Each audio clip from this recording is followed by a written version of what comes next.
সবুজ ফিতায় বুকে ঝুলছিল বিশ্ববিদ্যালয়ের পরিচয়পত্র। সেখানে নামের জায়গায় লেখা মীর মাহফুজুর রহমান মুগ্ধ। ফেসবুকে মুগ্ধর 38 সেকেন্ডের একটা ভিডিও শেয়ার করেন তারই যমজ ভাই মীর মাহবুবুর রহমান স্নিগ্ধ। সেখানে তিনি লিখেছেন, মুগ্ধর কপালে গুলি ছোট গর্ত করে ডান কানের নিচে বড় গর্ত করে বেরিয়ে গিয়েছিল। নিহত হওয়ার আগেও সে বিস্কুট ও পানি দিয়ে আন্দোলনে সহযোগিতা করছিল। গত 18 জুলাই সরকারি চাকরিতে কোটা সংস্কারের দাবিতে আন্দোলন করতে গিয়ে গুলিবিদ্ধ হয়ে মারা যান বাংলাদেশ ইউনিভার্সিটি অব প্রফেশনালসের শিক্ষার্থী মুগ্ধ।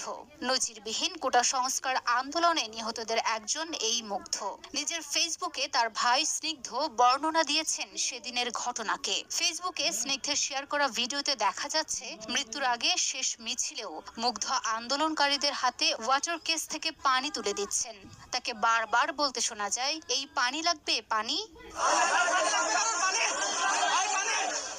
মুগ্ধর মৃত্যুর ঘটনার বর্ণনা দিয়ে ফেসবুকে পোস্ট করেছেন তার এক বন্ধু। তার বর্ণনা মতে, আন্দোলনের এক পর্যায়ে তারা বিশ্রামের জন্য রোড ডিভাইডারের উপর বসে। তখন পর্যন্ত পুলিশ কাউকেই গুলি করেনি। হঠাৎই পরিস্থিতি ঘোলাটে হতে শুরু করে। সবার মধ্যে ভর করতে থাকে ভয় আর আতঙ্ক।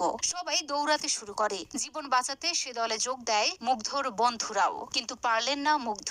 বন্ধুরা দেখলো মুগ্ধ ওই বসা অবস্থা থেকেই মাটিতে পড়ে যাচ্ছে। চোখ দুটো বড় করে তাকিয়ে আছে বন্ধুদের দিকে। হাতে সেই অবশিষ্ট বিস্কুট আর পানির বোতলের পলিথিন, কপালে গুলির স্পষ্ট চিহ্ন।